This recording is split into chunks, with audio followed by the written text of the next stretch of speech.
Hey, what's up, what's up, what's up, what's up? Gracious good morning to you good people. It's your girl KB. You know what I do, and you know why I do it. It's Wednesday, December 18th, and it is 3:06 a.m. And, man, I started off just with a little joie de vivre, happy-go-lucky, and, man, got hit with something really serious as I opened my TikTok. And, if I said I wasn't triggered, I'd be lying. If I said, I'm able to bounce back, I'd be lying. It was a lot. I'm happy that the sister did it. I'm sorry that the sister went through it. But it triggered some things for me. Trigger some thoughts from my personal life. I'm gonna share what I saw, and then I'm gonna share some of the things that were triggering for me. As I opened my TikTok this morning, I was going to see who all liked and who all commented on my postings yesterday, and I want to thank you folks for tuning in. But it opened to a video of a woman. Now, the background was kind of plain, so my guess is that this woman was in some type of institution or some kind of institutional setting.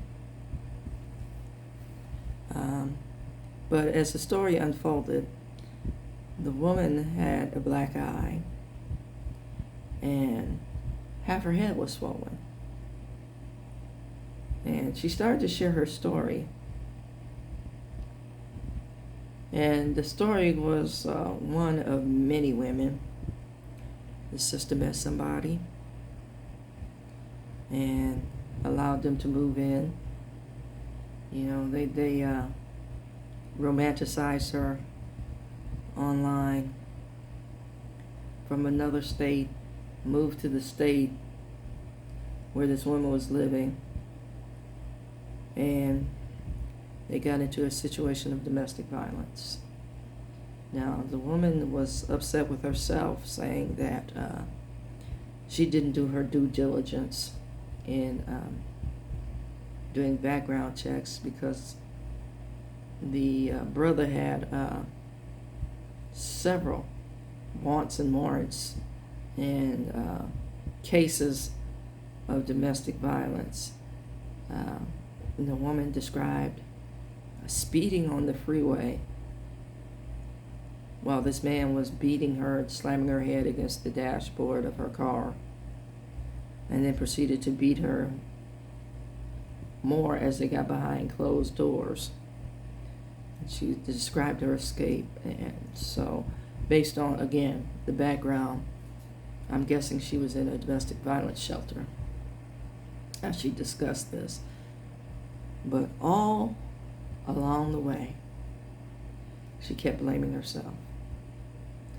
Now, this hit home for me on several levels, because one, I shared that I grew up in a house where this went on, and as I reached my teen years, it's like I was done.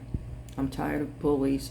I'm tired of people misrepresenting who they are. I'm tired of just manipulative behavior. So those are hot button topics for me. As you can see, I'm starting to get a little hyphy about it. That's when my anger is triggered. When you gaslight me, you lie, and you're being manipulative. I will extend the benefit of the doubt to the nth degree.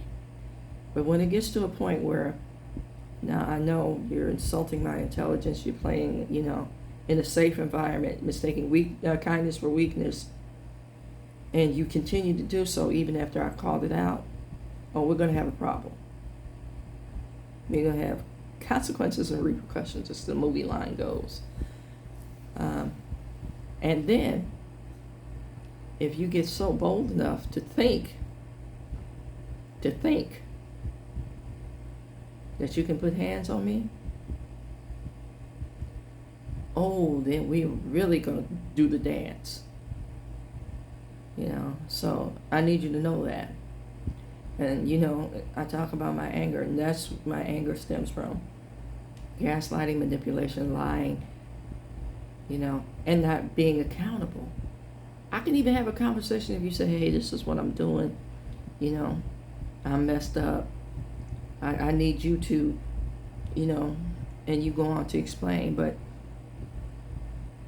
say in my personal life, we use the phrase narcissist.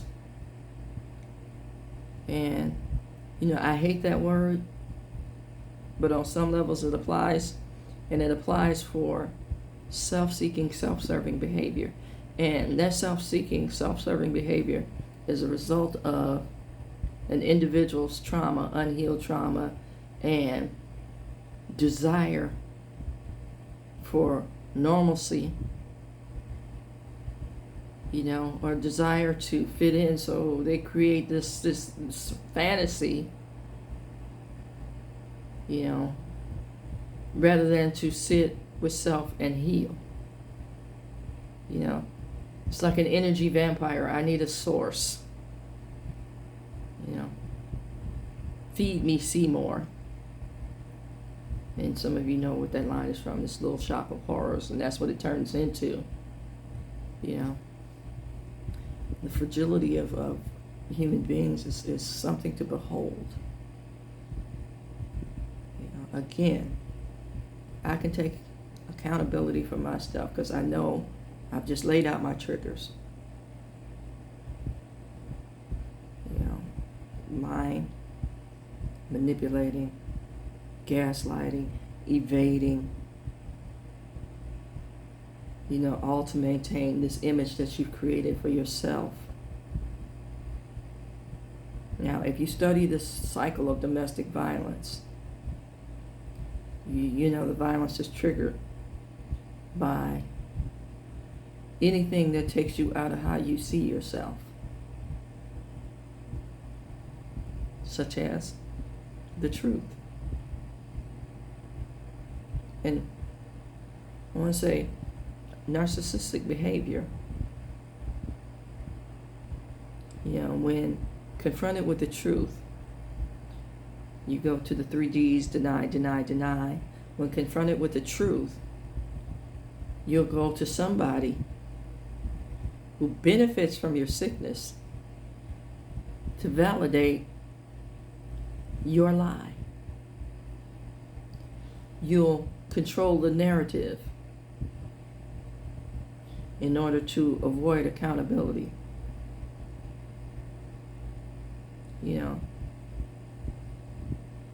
I will say, the person that, if they demand the truth from you at all times, and please, please, please tell the truth. But, if they're pressuring you, what's the truth? What's the truth? I need you to tell me the truth. But, then you need to look at why it's important for them to know your truth, but not tell the truth. And the reason being is they're looking for the entrance for manipulation. Well, I'm going to tell you the truth. I'm going to tell you the brutal truth. I'm going to tell you the truth till it hurts your feelings, because you're demanding, and I know what you're doing. People say, oh, you're blunt. Why? What would it benefit me to soft sell something when I know that you're trying to hard sell? Let's play the game. Let's call it out. Let's bring out the big bats and hit for the fences.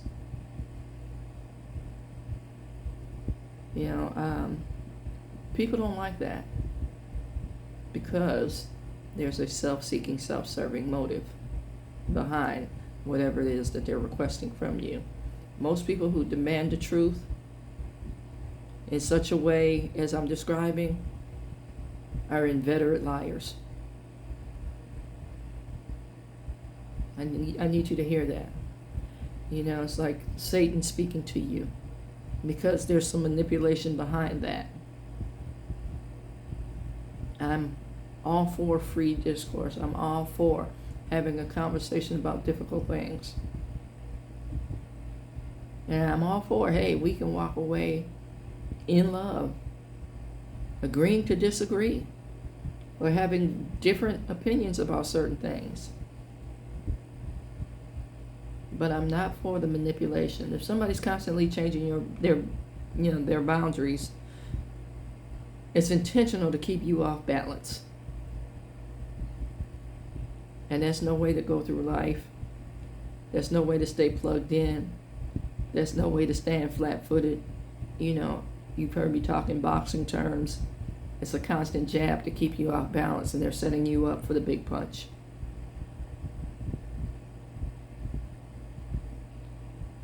Where is that happening in your life? Can you see it? And do you have the defenses to avoid it? And why or why not? Think about it. Where God wants you to be, and do your best to get there.